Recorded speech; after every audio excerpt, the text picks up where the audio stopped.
puppet masters almost surely have a plan. There's clearly maybe something there beyond the realm of man. Until we've thoroughly tested every last close-chested view. Find the more you think you know, the less you really do. Where would we be without THC? We know they're lying to us, just don't know to what degree. Where would we be without THC? The Higherside Chatters Show. Greg Carlwood and Company.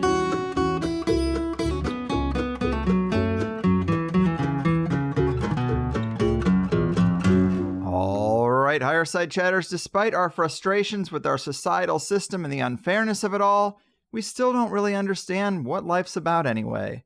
Why do we come here, and what happens when we die? Is our manifestation on Earth a short practice life to make the assessment with which we're sorted out for our eternal bliss or damnation, as the church would have us believe? Are we students in a cosmic school recycled to this plane until we've learned the lessons needed to advance beyond the reincarnation cycle? Or are we just the meat machines modern science says we are?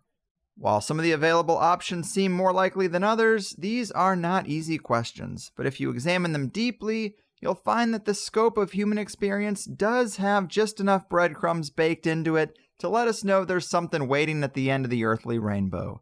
Psychedelics, lucid dreaming, precognition, children who remember past lives, near-death experiences, and yes, even the power of prayer and intention. All things that make us wonder about that other side, and today's guest is no different. His name is Dr. Scott Kolbaba, and not only has he dedicated his own life to keeping people on this side of reality as a physician in Wheaton, Illinois, but plagued by the mystery of it all, he dedicated years to interviewing other doctors about the odd and miraculous experiences they've had with the patients in their practice, and turned the best of them into the book Physicians' Untold Stories, which walks the reader through the miraculous experiences doctors are hesitant to share with anyone. Well, luckily he's here to share them with us, boldly going after the big questions, a bona fide lifesaver who's not afraid to examine the abyss, Dr. Scott Kolbaba. Welcome to the Higher Side. Thanks, Greg. It's great to be here. Yeah, thanks for being here. You did a great job with this book. I do love a good compilation. And the stories that you and the 26 doctors in the book are willing to tell definitely make a great contribution to chiseling down the mystery of death. And I suppose spirit allies, for lack of a better label. And to kick this off here, tell us about the road to writing this book, because I do think it's a great idea. And I understand this was a pretty in-depth exploration with way more interviews that didn't make the cut than did, right? Yeah, I probably talked to 200 docs and lots of stories. But the stories I wanted to include were the ones that gave me goosebumps or made me tear up, not from sadness, but more from emotion. And so if I listened to a doc story at 5 a.m. in the morning and get goosebumps, that's a story that was going in the book. And so there are about 30 of those, 26 docs and maybe 30 stories. You know, I'm just an ordinary doc. I see regular patients. I'm an internist in Wheaton, Illinois for over 30 years. I'm not a book writer. I'm not a journalist at all. But something just got to me when I started to hear some of these stories. And doctors don't really talk about these kinds of things. They talk about their golf game or their potassium levels or who went into renal failure or who died or whatever. These are the kind of things that we don't talk about. When I started hearing some of these stories, I was really taken back because these are very moving experiences that doctors have. And I discovered that the docs don't like to talk about them, nor did I, because we were all afraid that if we talked about these stories in public, people would think we're crazy and not want to come to a doctor who has a spiritual or a premonition or a dream kind of a story.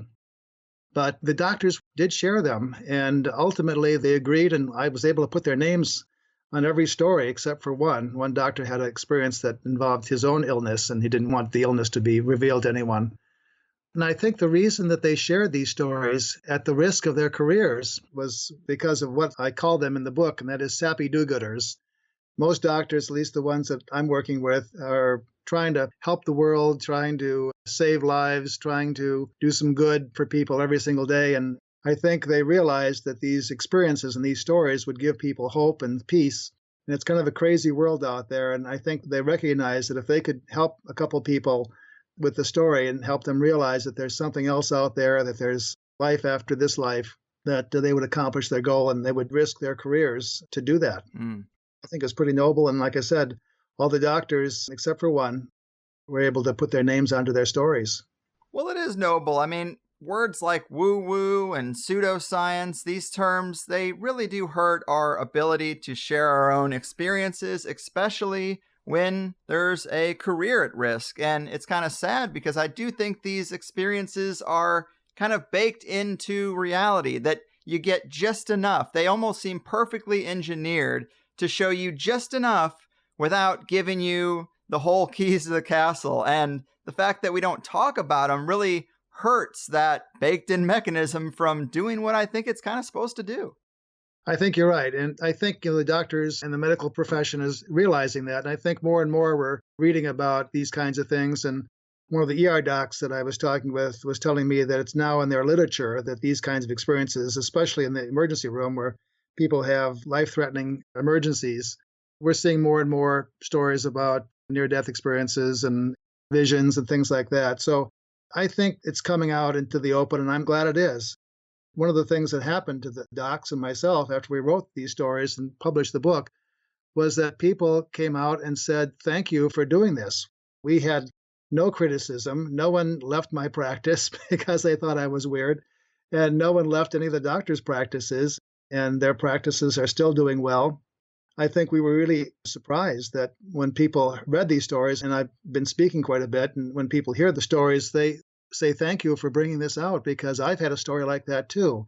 And I'm convinced that most people and most families have had some unusual stories, some unusual incidences that they have been afraid to share. And when they hear that these doctors have had similar experiences, they share them too. And I've experienced that in my exam rooms and other places where people are sharing their stories, which I think is pretty neat. It is neat, and it's a curious thing why our culture is so skewed in a way to discourage people from talking about these experiences, especially that this culture of fear exists somewhere. I guess it's injected into the communities that would have this sort of insight and keep them from sharing. But the positive aspect is that it really is just a perception, however it's arrived at, because when you actually come out and put yourself out there, which is always a risk, you really aren't disbarred from the medical profession. So that's a beautiful thing. And your book is broken down into 4 categories: divine intervention, death in the afterlife, miraculous healing, and prayer. And of these, the death and the afterlife section was definitely a favorite of mine, because when people actually die in the care of a doctor and are brought back, then they have these details about their own resuscitation, often seeing it from a vantage point that is above the room or different from where their body is. I mean, that is pretty fascinating. It really is. And that's one of the stories what got me involved with this book, because one of my good friends, Dave Mokel, ran up to me on the floor in the hospital, and he grabbed my arm and said, Scott, I've got to tell you this incredible story that happened to our mutual patient. And I said, okay, Dave, tell me the story. And he said, well, I can't tell it to you here because someone might hear me. So we went into an empty patient room, and he told me about our mutual patient, Mary, who had an ankle problem. He was going to operate on her ankle. And as they were putting her to sleep and giving her the pre-op antibiotic, she arrested because of the antibiotic. It was found out later. And so flatlined, no pulse, no respirations, no response to pain. She was basically dead. And they called the code in the OR. And when that happens, everyone rushes in from the ORs next door. And one of the people that rushed in was a tech that had pretty bright red hair underneath his operating room cap. And he started to do CPR. And the compressions weren't adequate enough to provide a pulse. And Dr. Bokel recognized that, and he was in charge of the code. So since a code is really not a very polite affair, it's a life and death situation, he actually pushed him aside, and he stumbled away. And Dr. Mokel then took over and started to do the CPR and did it adequate enough that with some medications and the CPR, she came back, but wasn't conscious until the next day. So the cardiologist took over, and they recognized that it was the antibiotic that caused her to arrest. And after a couple of days, she recovered totally and was ready to go back home. And Dr. Mokel wanted to give her some final discharge instructions. And while he was doing that, Mary interrupted him. And she said, thank you for saving my life. And Dr. Mokel's a pretty humble guy. And he simply said, well, that was a team effort. Everyone pitched in. And she said, no. I saw you push that guy with the red hair aside, and I saw you start the CPR. By that point, Dr. Mokel wasn't quite sure what to say. He sat down because he had weak knees, and She went on to tell him all the details of the code. And he said, well, how could you have known that? And she said, when I arrested, I rose up to the top of the room and I was able to see everything that happened in the code. I was able to see you start the CPR. I was able to see the nurses. And then she described what had happened in the exact detail. And she said, when I was there, my grandmother came to me, who had been dead for a long time, and told me it was not my time to go, that I'd have to come back. But if I was a good and kind person, she'd save a place for me in heaven. And so Mary was really not the kindest person in the world before this. You would always dread having her come into your exam room because she'd always have something bad to say, like, gee, how come you're late? Or why didn't you fill my prescription? Or things like that. Afterwards, she was the nicest and kindest person. She'd bake us cookies and she'd do all kinds of nice things for everyone that she met. And she was able to help her widowed father a great deal. And so I called the story Mary's Christmas Carol because it was like the Scrooge story, where Scrooge came back and was a totally different person and just like Mary was. So when Dr. Mokel heard this story, he had to tell me because it was our patient. I asked him who he'd told the story to before, and he said, just my wife. No one else has learned about this story because they think it was too crazy. And so I finally was able to convince him to have me publish the story, but that was what got me started, I think, with the book. And there were a couple of stories that happened to fall into my lap at the same time, made me decide to go ahead and publish that because that was just such an incredible story from one of the most conservative, straight arrow kind of doctors that I can think of, Dr. Mokel. And he couldn't explain this scientifically. He tried his best, but this was something just beyond his explanation. Mm. Yes, and I love that you did give the name Mary's Christmas Carol and draw that Scrooge analogy because it is so true. And that happens in a lot of cases, that people come away from these things transformed. And, you can kind of see how that would be given the fact that you're having a near-death experience and you're now lucky to be alive.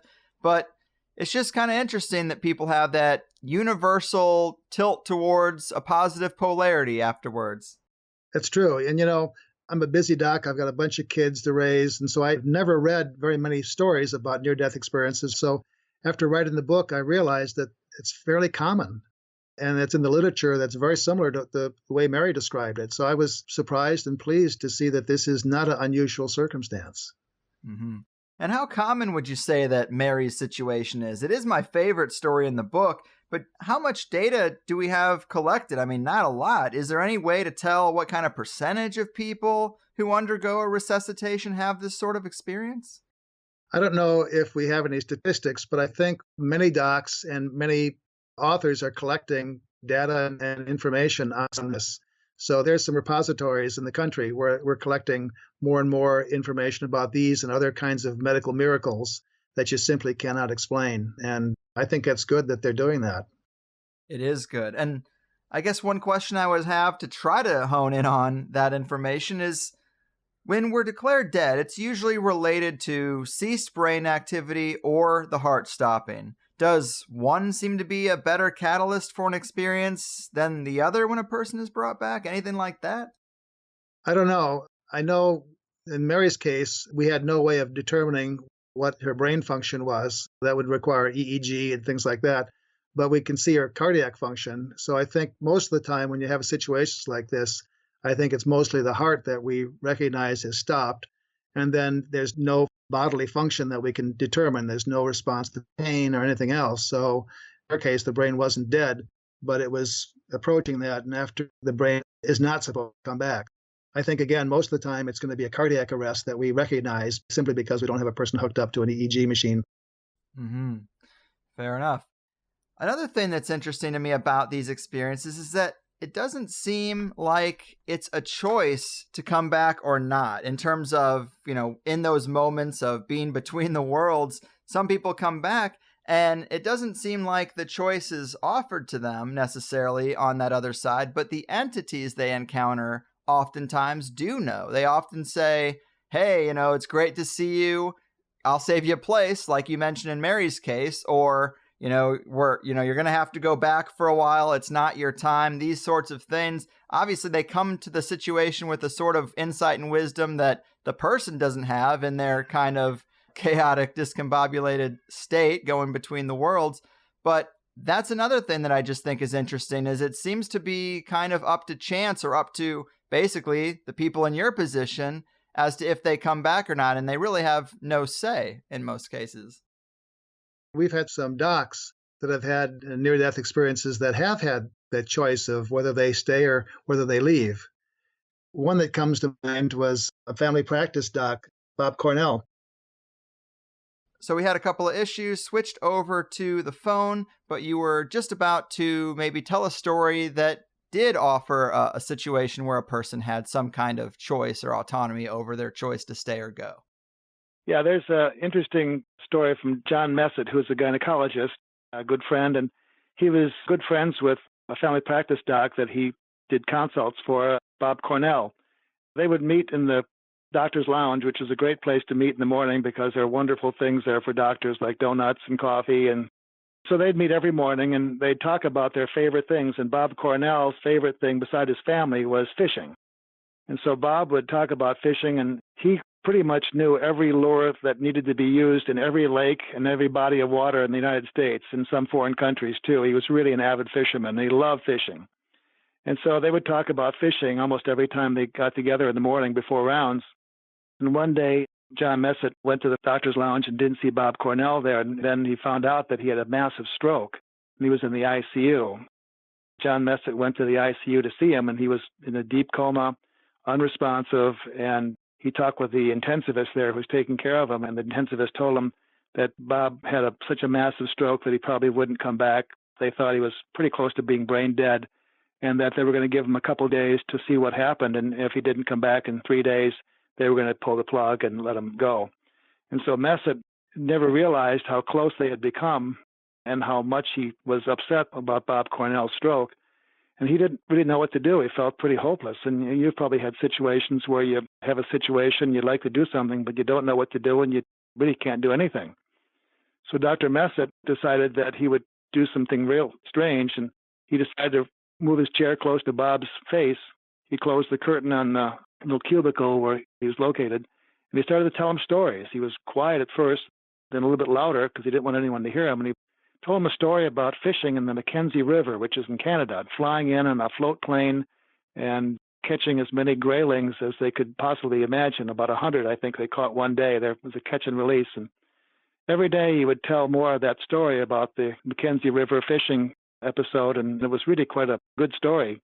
And his wife thought he was crazy, because why would he be telling a story to a person who was brain dead and was going to be unplugged in a couple of days? Well, the third day, when it was time for Bob Cornell to die, John Messett walked into the room and realized he was too late. The room was dark, the bed had been taken down, and he realized that Bob Cornell had died. And he went to the nurse.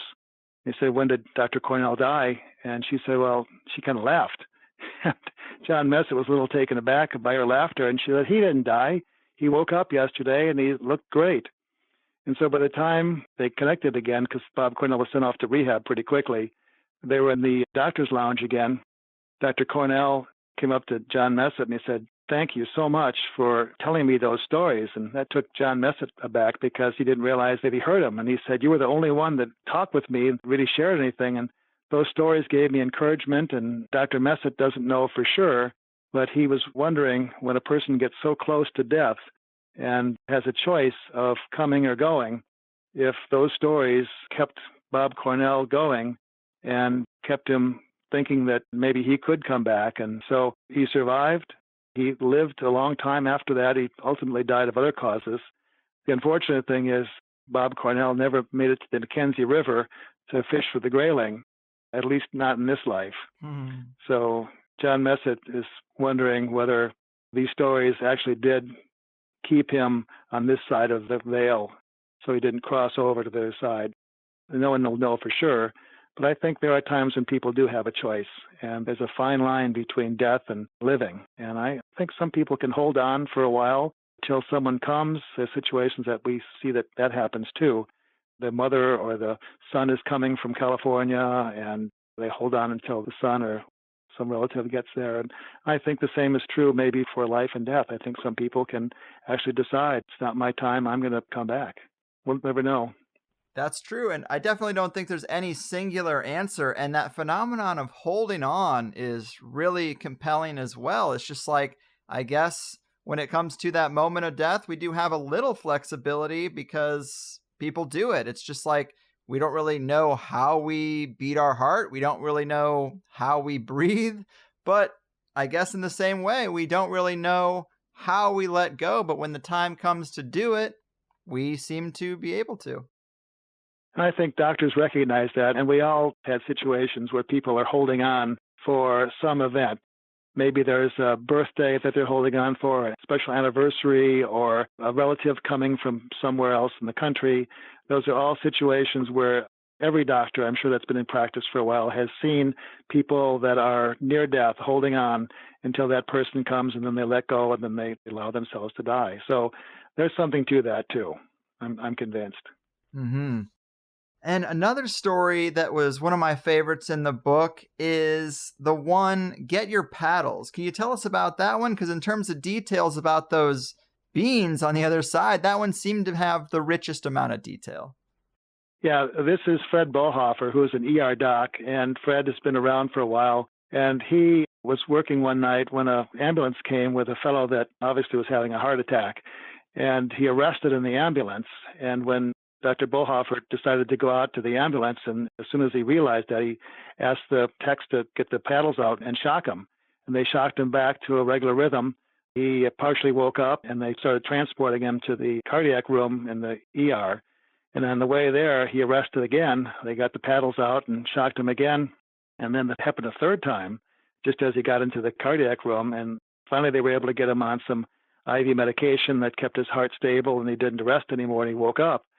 And when he woke up, Dr. Bohofer tried to counsel him a little bit about, you must have really had a tough time, and this must really be scary for you. You're going to be okay now. And he said, no, I wasn't afraid at all. And Dr. Bohofer was kind of surprised. And he said, well, why not? And he said, well, the first time I arrested, my father came to me, and he walked into the room, and I could see him, and it was pretty reassuring. And then the next time, he was joined by my wife. The third time, they were joined by my brother, and they didn't say anything to me, but they just were there, and it was really comforting to see them all.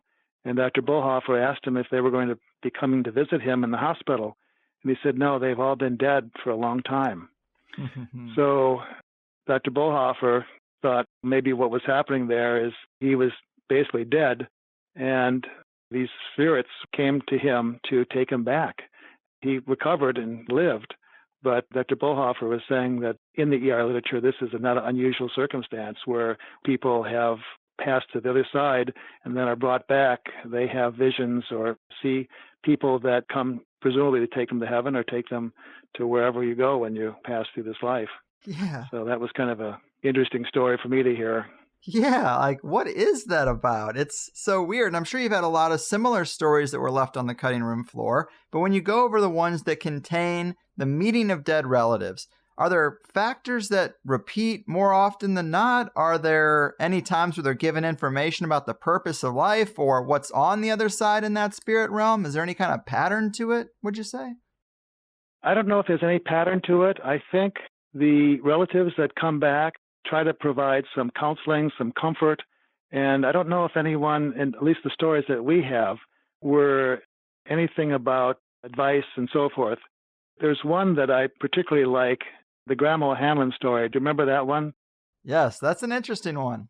One of my gynecology friends, Jack Heitzler, actually delivered 2 of our children. So he's been pretty active in the community, has delivered thousands and thousands of kids, I'm sure, in his lifetime, in his career. And his wife, they had, I think, 8 children. His wife was delivering their 5th child. And during the delivery, she ran into troubles. And despite Dr. Heitzler, who's a gynecologist, and his partner who was doing the delivery, Grandma Hanlon, who was a midwife, came into the room and saved Joan's life. And the story is something like this. Grandma Hanlon came from Ireland and was a midwife in Chicagoland area for quite some time. She was kind of the spiritual leader of the family. Every time that someone couldn't pay, she would do it for free. She would take money and food to people that were poor in the city. And she was an example of a great spirit to everyone. She ultimately got older and had to retire. And when she did, she lived with Joan's mother when Joan was a little girl. And Joan would say, if I got in trouble with my mother, if I made it to Grandma Hanlon's lap, I'd be safe. And so they became incredibly good friends. They had a phenomenal love and a friendship for each other, the grandma and Joan. And so when Joan was delivering the baby came out okay, everything was fine, but afterwards she started to experience some pain with the afterbirth and so forth. So they decided to give her a drug called trilene, which is administered by mask, and it puts a person into a deep sleep. And so they were about ready to put the mask of the trilene over Joan's face to allow her to get some relief from the pain and put her to sleep. And Grandma Hanlon walked into the room with her typical polka dot dress and a white sweater vest, her white hair up in a bun and old lady shoes, and the foot of the bed, and shook her head that Joan should not take the trilene. And Joan didn't know why, but then she pushed it aside and refused to take it. Well, no one realized that Joan had eaten a large meal right before she went into labor, and about 30 seconds or so after she pushed the trilene away, she vomited the entire meal. Had she been in a deep sleep, she would have vomited and probably aspirated and may have died from an aspiration. So Joan says that she made it to Grandma Hanlon's lap one last time, their love having transcended time and all eternity, because Grandma Hanlon had died 22 years before that. Mm-hmm. Yeah, that is another one of those really good ones. And it's also different in that she was conscious. She wasn't necessarily in any kind of near-death experience where she's seen this figure outside of her body. No. She's right there. She's just in plain consciousness seeing, I guess that dead loved one. That vision, yeah. And she hadn't had any pain medication. There was no anesthetic given. I mean, she was pretty alert and knew what was going on. So that was kind of an interesting story, I think. Someone from the other side lending a hand to comfort and save a person in trouble. Yes, and I really like trying to get into the mechanisms of these things and how they can occur. And it's interesting that in the cases of people who die and then are greeted with a group of relatives, it's interesting that these people or spirits are always able to be there at the right time and space and together. It makes me wonder if it's possibly some type of subconscious projection of things that are comforting or something other than what it seems at face value. I'm unsure, but they're the kind of questions I ask when we see these things that seem unlikely, but often repeat. It is kind of clockworky when you get into those experiences. There's a range, but it's not the widest range. Yeah, the doctors couldn't explain these things. And maybe when people die, maybe when we're close to death, we have some decrease in circulation of the brain, and maybe you can see things and so forth. And so I think something like that happens on occasion. But I think some of these things that we learn about or write about or hear about are really something more than that. I think there's something that we simply can't explain. To the docs that told these stories, they seem to point to something higher than us. There's something more to this life than just what we have in front of our eyes here. And that's kind of the conclusion that they all came to when they shared these stories. Mm-hmm. And another one I really like is the dime, because it's not exactly the same, but it is similar to this phenomenon that I know a few people who have expressed this sort of thing to me, where a person has died who's obsessed over something like a pink flamingo, for example. Mm-hmm. And then for weeks after that person's death, they just see so many pink flamingos everywhere that it's overwhelming and clearly some sort of sign. It's hard to know if they're projecting or if someone from the other side is stacking up these reminders, maybe to let their loved ones know they're okay. But it's a pretty weird aspect of this stuff, but it also seems to be fairly common. I think it is. And I've heard lots of stories now after writing this one about people that have had similar experiences. The dime story is one of my favorites. It's interesting. My editor didn't like it at first, and I rewrote it, and I said, I've got to put this in the book. And she finally agreed that it was okay, that I had written it to her satisfaction. It's one of my favorites. It's a story about Steve Graham, who's an ER doc at our local hospital, who was seeing a guy that had some abdominal symptoms. It wasn't anything real serious, and he noticed he had a tattoo on his arm that looked a little strange. It was a tattoo of a dime. And so Steve asked the fellow, after the curiosity got to him, he said, what, can you tell me the story about why would you have a tattoo of a dime on your arm? And the fellow said, my son is a coin collector, and he collects all different coins, but his favorite coin is a dime. And it seems whenever we would go to a very special place, like a special dinner or to the Cubs game, for example, he would find a dime. He'd pull up the seat and there would be a dime under the seat, or he'd move the plate and there'd be a dime under the plate. And he started collecting those dimes. And he said, my son was tragically killed in an automobile accident on the expressway a number of years ago. And ever since then, I've been finding dimes in places that would be special to him. And so Dr. Graham thought that was a nice story. He's a polite guy and didn't say anything, but he was thinking, yeah, it's kind of an interesting story, but I'm not sure I can quite buy it. And so he took care of the abdominal pain, gave him some antibiotic, and sent him on his way. And then Dr. Graham went back to the doctor's dictation area where only the doctors can go to dictate the note on the event. And so he pulled out the chair, and there was something shiny on the floor, and he looked down, and there it was, a dime on the floor. Robbie was the name of the boy that died. He said, thanks, Robbie, for helping me believe. The interesting thing about that story is that's not the end. I told that story to my wife, and she liked it. She's my first editor, so whenever I write a story, I give it to her to edit and see what she thinks about it. And so she liked the story a lot. And as she finished the editing and spell checking and so forth, she put it down and went to the next room. And there on the counter was a dime. Of course there was. Ever since then, we've been finding dimes in strange and unusual places. So I don't know what to make of that. There may be something or maybe nothing, but it's kind of cool that that's happened. I was actually getting dressed one morning, putting my pants on, and 3 dimes popped out of my pocket. I don't know. You can make it what you want, but that was a fun story. There's another event that happened to me, too. It reminds me of that a little bit. It's not in the book. It's about our vacation. We vacation in Cape Cod quite a bit. Have you ever been to Cape Cod? A couple of times in my childhood, yeah. Yeah. It's a fun place. Everyone in our family loves to go to Cape Cod. We do that about every 3 or 4 years. And we were vacationing there, and we're a big family group. We love family things, and this was a particularly special day. The whole family was there, all the kids and grandkids, and we're having dinner that night. It was one of those kind of events you want to just pinch yourself. This is so perfect. The girls were laughing and talking to each other. The kids were running around chasing bugs and things in the yard, and the boys were cooking because on vacation we like to cook. And when we were at the store, we saw a whole bunch of pies stacked up, and they were all cherry pies. We bought 5 for the crowd, which is about how many we need for dinner. And we got to talking about our favorite pie. And we decided that my mother, who had died, we used to make rhubarb pie from a big plant we had in the backyard. And we'd all sneak into the kitchen when we went to visit her, and we'd grab our spoons, and germ theory aside, we'd go right into the pie, and we'd finish off the rhubarb pie. It was delicious. It was really, really sweet, and the best pie we've ever had. And we decided on vacation then that if Grandma was there, she would make us a rhubarb pie, but we had to settle for a cherry pie that night. So we all had a wonderful dinner, and again, it was just such a special night. It was one of those special nights I'll never forget.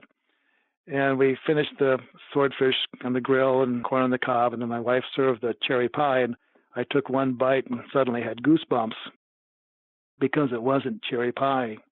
It was a sweet rhubarb pie. And the box had cherry pie on it, but the pie was clearly rhubarb. And certainly you can explain it by saying there was some mix-up in the factory or the bakery or whatever.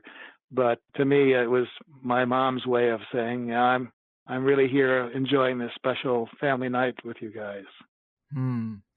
That is such a nice story. And it does make one wonder, because stories like this and the dime, they almost suggest that people from the other side are able to manipulate matter or manipulate objects or put them in place or get us to move towards things or notice things. And you can also pull some data from the realm of seances and ritual practice and the more paranormal type of stuff that goes on. But in both cases, it's a strange suggestion that people on the other side are able to do that, even just regular folks who have died. It's an odd mechanism. Yeah, I'm not sure we can explain it all. I think the docs, though, seem to think that there is something more that we don't understand, and that people that have gone beyond before us, that our loved ones, may know what we're doing, and they may be able to participate in our lives in some interesting and strange ways. Indeed. And so another thing that I am really interested in that doesn't necessarily make it into your book, because it's really not the sort of data that doctors would be familiar with, but there are people who compile these cases of kids who remember past lives, and that is a weird thing to digest also. Sometimes they have some facts about the person who died that they communicate with their loved ones, and it all checks out. And it's just like one of those things you can't really get your head around. And then you also factor in the fact that sometimes people have experiences like the one you shared that can sometimes happen decades after a person dies, where there is still some kind of clues that they're consciously with you. So to rectify the two things together is even crazier. I just don't know how both can be true. I mean, maybe there's a whole system of choices we make on the other side of how long we want to wait to reincarnate, or if we can at all. But there just is a lot of weirdness, and there's a big blind spot for us on this side of the coin. Yeah, I think we don't know all the answers, and there are some unusual things that happen. And again, we didn't have any stories about reincarnation with the docs, but there are some strange things that happen in this world that make us, at least the doctors, came to the conclusion that there's something else out there. And keep your eyes open and look for what it is and search it out and see if you can come up with what works for you. I think to believe in something that's higher than us can be very reassuring and can give people hope when these are really troubled times. Indeed, yes, it can definitely provide some hope. But on this subject, if I'm being honest, one thing I wasn't crazy about in the book is that a lot of the authors of these stories give the credit to God, or they use the term heaven for what's described on the other side. And I guess that traditional model is all we have to express these things sometimes.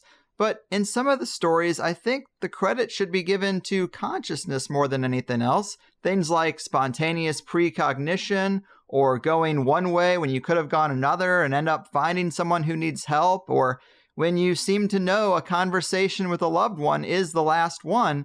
I think that maybe there's a lot more to our non-physical selves, and we just don't realize it. And instead, we chalk everything up to our Father who art in heaven. And I guess I like the data, but sometimes maybe I think we need a more nuanced interpretation of that, or we need a more fleshed out understanding of what consciousness really is. Again, these stories and many stories that we hear, I'm not sure we can explain them totally. Most of the docs are religious, but not all of them. And many of them had a religious explanation. So I'm leaving it up to readers to have them decide what it means. Absolutely. I think that's the best approach. And I guess the best example of this kind of thing I'm talking about would be the prayer category. We have this idea put in our heads that if a prayer is answered, then it was God granting our wish, so to speak. But that gives no credit to our own power of manifestation or our own ability to subconsciously sense, for example, when another person is in dire need of help, like the story you talk about on the mountain. In my opinion, these are functions of the individual in extreme states of stress or emotion, with no real need to invoke an all-powerful creator God in these examples, which is important to me because if we outsource these situations, we won't study them to try to work on increasing their frequency, but they are miraculous regardless. Yeah. I don't know if anyone can say for certain what happens in certain circumstances. The one you talk about on the mountain is an interesting story. It was a Steve Heim story, who's a trauma surgeon, an orthopedic surgeon, who was skiing in Colorado. And he got separated from his wife and his wife's sister. In the attempt to get back to where they were skiing through a grove of trees, he felt this overwhelming urge to stop skiing. And he did. And he doesn't know why he decided to take his skis off and climb up the mountain in the opposite direction from where the girls were waiting for him. He started to climb up the mountain, and he got about 100 or 150 feet up the mountain, came to a large pine tree, and suddenly realized why he was there. He looked down, and there underneath the pine tree in the well that's formed by the snow that comes down to the base of the tree, there was a body covered with snow. And he wasn't sure the person was alive. He's a trauma surgeon, so he knew exactly what to do. He brushed off his face, and he could see that he looked like he was dead. He had a gray face, but again, being a trauma surgeon, he reached down and touched his neck, and he had a pulse, thready pulse, but he had a pulse, so he was alive. And he went into trauma mode, did all the things that you're supposed to do, keep him warm and brush the snow off and so forth, and was calling for help. One of the last skiers down the mountain, because it was a blizzard at the time, and they could hardly see anything, heard his cry, and he came to his side and asked him what to do. And Steve said, go find the ski patrol as soon as you can, call them or get them up here as soon as possible. And about 10 or 15 minutes later, the ski patrol was coming up with a snowmobile and a gurney, loaded this unconscious skier onto a gurney, took him down to the waiting ambulance and zipped him off to the hospital. The next day, Dr. Heim called the hospital to see what had happened to this poor skier, and they said he's perfectly fine. He woke up, You splinted his leg in the field. Actually, he did with a tree branch and some of his clothes. And the splinting was perfect to keep his leg in position. And he was perfectly fine.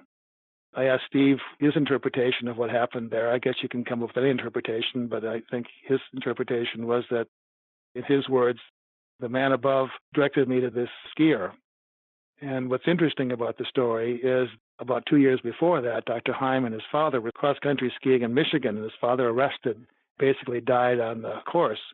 And Steve did CPR for about an hour with another doctor, and he wasn't able to save him. And since that time, Dr. Heim said, I felt guilty that I couldn't save his life. I'm used to saving lives and not losing them. And so he had the overwhelming guilt that he had failed. And when he was given the chance, he says, to save this other skier, he felt that there were two people saved that day, the skier and himself, because his grief and his guilt were relieved because he realized that life and death were not up to him.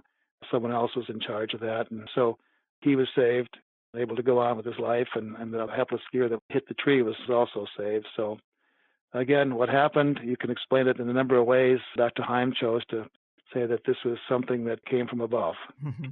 Right. And that's an amazing story regardless. Of course, I rather chalk it up to something like psychic communication or telekinesis, but who knows if there is a third party involved? It really is impossible to say. Of course, I thought I brought you here to give me the answers to life, death, the universe, and everything. So I'm a little disappointed that you don't know. I'm just messing with you. I know. But your book sort of ends with a call for more stories. I'm sure that they've already started coming in. Do you have enough for a sequel yet? Yeah, we're working on that, and we're also working on a television series. We've got a film producer in New York that's done some filming, and we're just looking for a network. So if anyone that's involved with the network is listening, we're interested in showing some of the trailers to a network. So we're working on a second book and also a television series, so we're looking forward to that. Very cool. I know I definitely missed that old 90s Unsolved Mysteries show, which had a lot of these types of things, and there doesn't seem to be quite the same repository for weird stories on primetime television as there once was. So, worthy cause. Right. Very cool. Well, as we start to wrap this thing up, do remind people how to find the book and your website or anything else that they should know if they want to dig in a bit deeper. Sure. Physicians Untold Stories is the name of the book. It's available primarily through Amazon. We have a website, which is physiciansunttoldstories.com, and I'm anxious and excited about hearing your stories. If you have one to give to us, it's through our website. Again, I'm working on a second book, and we'll be working on other books too, on nurses and religious leaders. So I think there's lots of stories out there that need to be told. Awesome. I agree. Well, thanks so much for reaching out and providing me a copy of the book. I think all these experiences are super important, and it does take a certain kind of bravery, especially if you're in that sort of field, to try to bring this stuff out. But it is ultimately very important, and hopefully we can keep pushing up against the resistance and be open about things we can't explain or things that just don't fit into the consensus reality box. So great job. It's been a real pleasure. Keep doing what you do out there. It's been a pleasure too, Greg. Thanks so much. All righty. Take care. Okay. Bye-bye now. All right. People. Man, life is no doubt strange. And I think this sort of examination into those rare moments of high intensity is exactly the sort of thing we should be doing, or should have been doing for the last 200 plus years. But better late than never, and kudos to Dr. Kolbaba for dipping his toe in. I get guests from a variety of places. Obviously, I hunt a lot of them down myself, get a lot of them recommended from Plus people and the like. And I don't want to brag, but to some publishers, I'm kind of a big deal now. But in today's case, my man, Dr. Scott, actually sent me some info about his book himself. And having just done a show with Alex from Skeptico, I thought this was a real opportunity for my Skeptico moment. To say, yes, these stories are all interesting. These are great case studies, but maybe we can look at other explanations besides, well, God did it. God sent me an angel, God brought me to the right time and space, etc. And the good doctor can't exactly be held responsible for the conclusions and tone of other doctors writing their own accounts as they deem fit. But I just want to say to them, if you really have a true interest in these mysteries, take a couple grams of psilocybin, you know? I can't blame someone for not wanting to go there, but you can have these experiences literally today and be back in a couple of hours, and you'll learn so much more than you might expect. I think people might just be afraid to know because honestly, this stuff is probably safer than driving yourself to work, if that's your concern. No one ever dies. But there were a lot of times here where I wanted to sort of get Dr. Kolbaba spitballing and speculating about different ideas, but it became clear that he sort of wanted to just stick to the stories in the book, which is fine with me. It's much better than a guest who doesn't want to talk about the details of their book and just says, well, it's in there, check it out. Obviously, that's the worst situation for a listening audience. So I took my shot at my skeptico-inspired approach to interviewing, but I didn't want to push too hard or offend the good doctor, and you can only hear "I don't know" as an answer so many times. But none of us know. That's the point of speculating and considering all the angles and how something like life after life actually works, and how separate but equally strange phenomena might be related. And there are nuances to all of this too, and of course I wanted to try and unpack those aspects. For example, I brought up that it doesn't seem like we have much of a choice when it comes to whether we come back or not. And I'm talking about that stage when you're already out of the body, already talking to your dead loved ones. And in that exact space, most of the tales I hear involve a person just being pretty out of their element and some wise dead relatives telling them, "You're going back, bro." And I just find it fascinating that these spirits, these guardians or liaisons or ushers, they always seem to have some insight. They never seem surprised. They're never like, "Oh, wait, Mike, what are you doing? Where are you going? Come back." You know, it's never described like that. You don't surprise the spirits, they surprise you.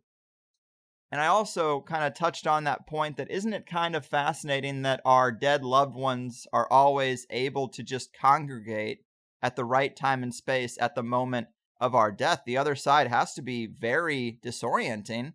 Do you experience time and space the same way? Can you just consciously travel to that exact location? How do you know when your living son is about to die so that you can get bedside for his out-of-body experience? It's strange, right? I mean, we have to consider how that works, and maybe it's not who we think it is. Maybe this isn't our dead relatives. Maybe it's a projection from the deep recesses of our subconscious. Maybe it's an aspect just like the life review that just kind of happens as a mechanism during the process of death. Or maybe we are on some human energy farm, and when we die, trickster entities wearing the masks of our dead loved ones are there to usher us into the light. Maybe I'm the weird one to even consider these other possibilities. But then Dr. Scott brought up some situations where a person either holds on for a while to say goodbye to a specific person, or they wait until a spouse says it's okay to let go and then they die. And yes, there are cases there where people actually die on command. They sort of transition at will. And I don't deny the flexibility there.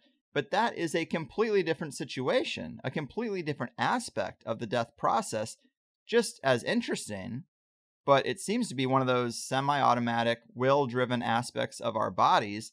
It's like instinctual, but somewhat guidable, and I think clearly distinct from someone who's already out of their body, wondering if they're going to be coming back or going forward.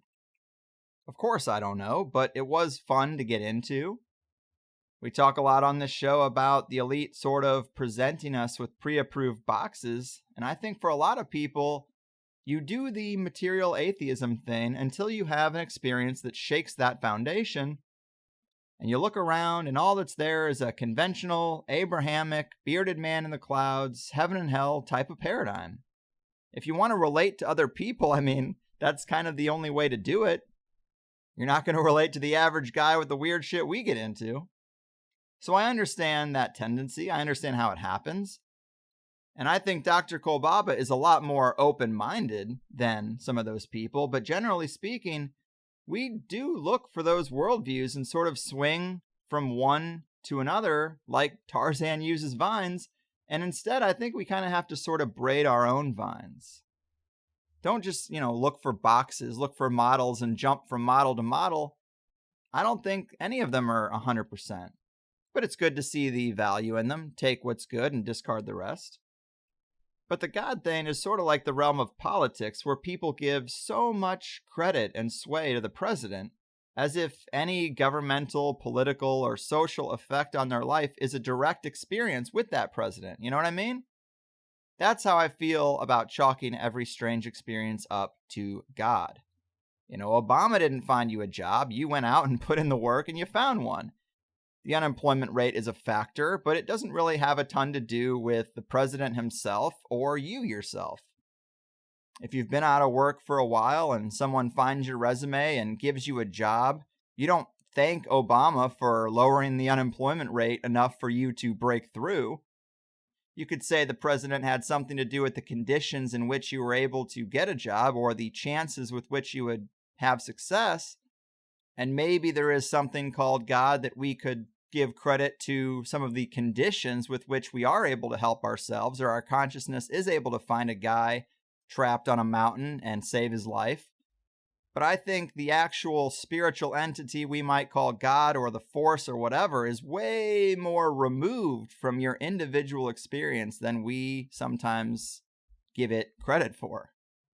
I mean, I find it difficult to understand how someone could think these experiences relate to some man in the clouds deciding on a whim to let you stay around for a little longer. The concept just makes no sense with all the death and suffering on the planet.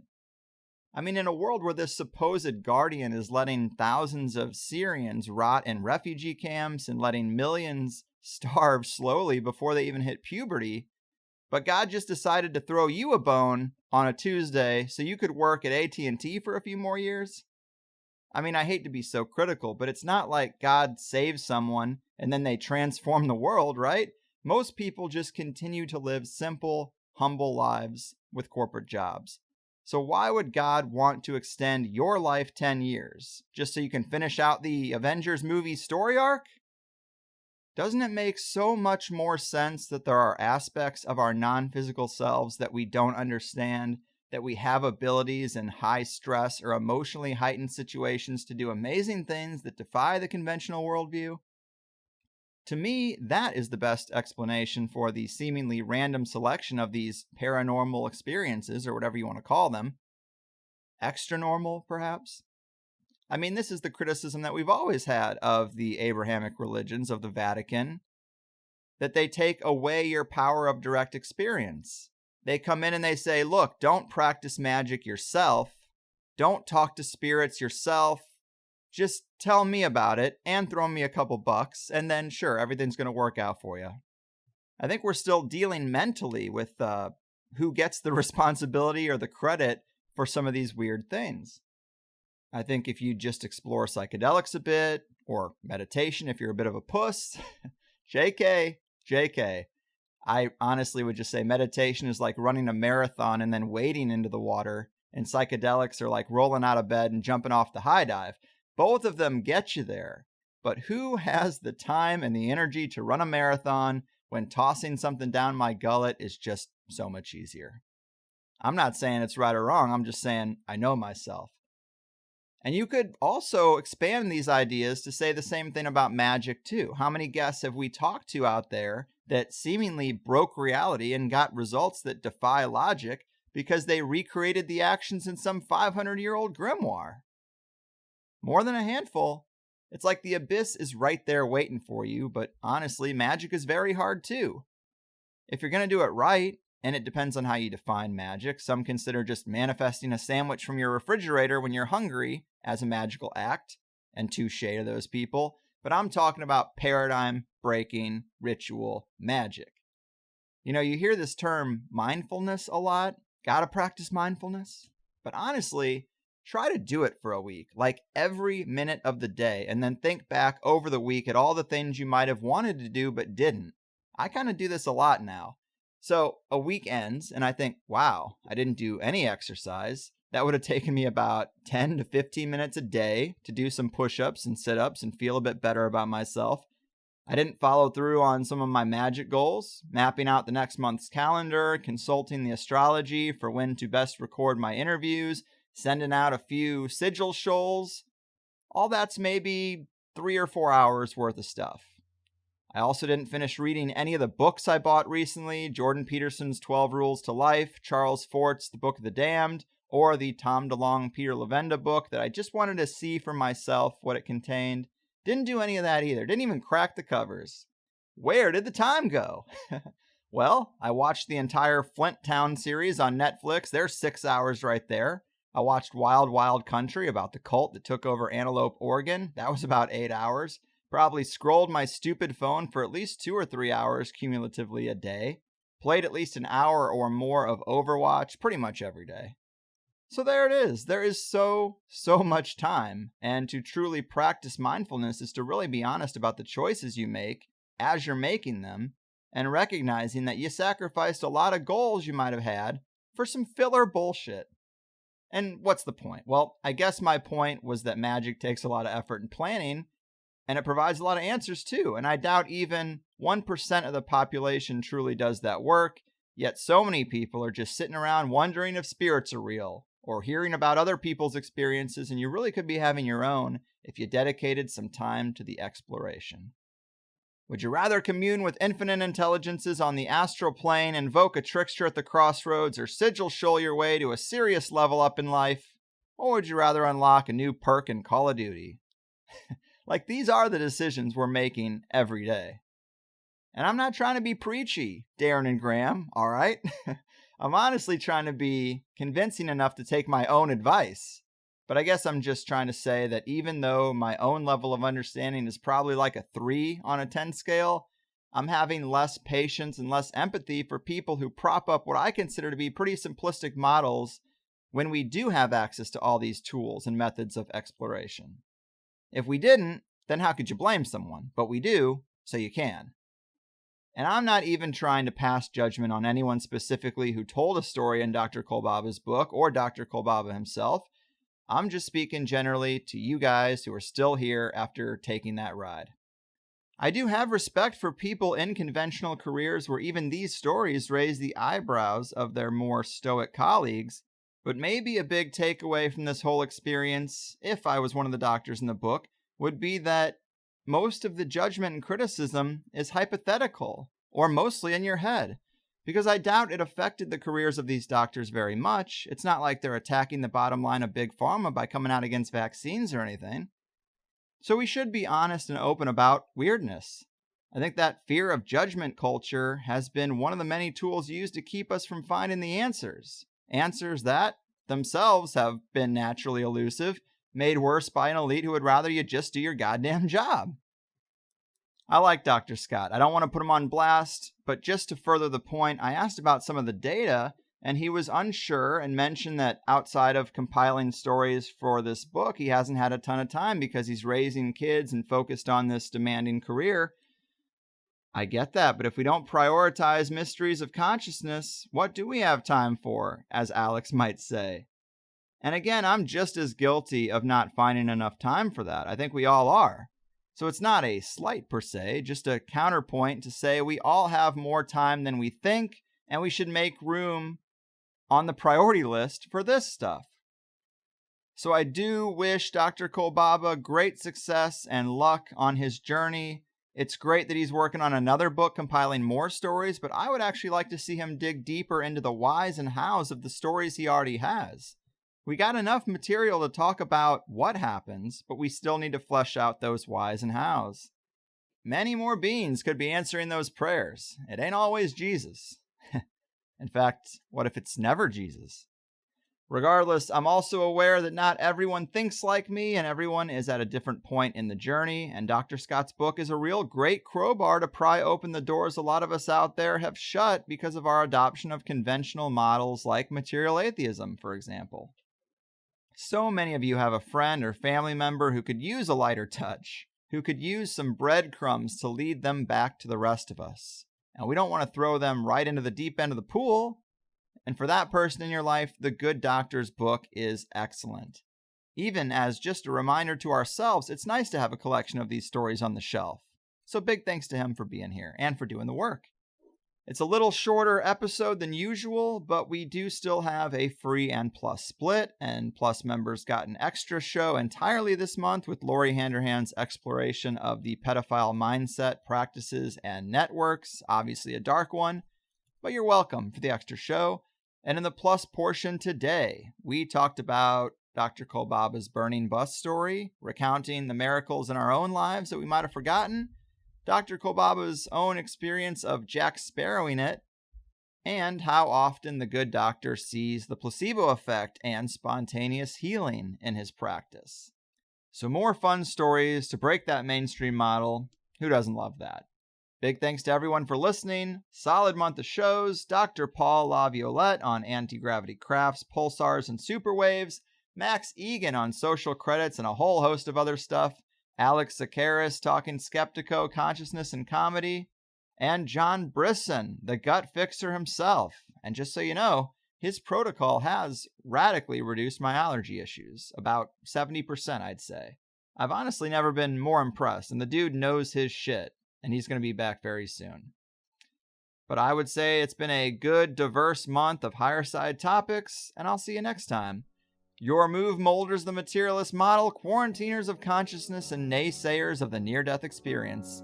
Your fucking move. Oh no, you see, the world isn't random, it's attached to puppet strings, control over everything. The 9 to 5 is trying to steal ya. Now don't that job seem silly? Hello, can you hear me? Or should I play back recordings from some spying agency? Wish we were younger and free. I'll be thankful when it's all exposed, the vast conspiracy. There's such a difference between us and the damn rush hours. Hello from the higher side. They're calling out 1,000 crimes. They'll tell you the story of everything that's been done, and they'll call out deception of the web that's been spun. Hello from the higher side.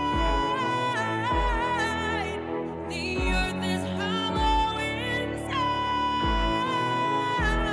They'll tell you about something that no one else will. Have you heard about Saturn? Have you heard about the real since the war?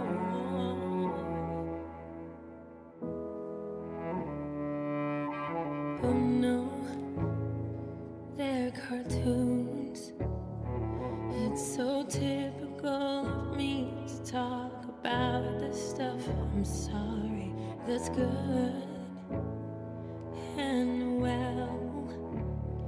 Did you ever hear the argument that nothing really happens? It's no secret, and that the best is plus. It's doubling your time.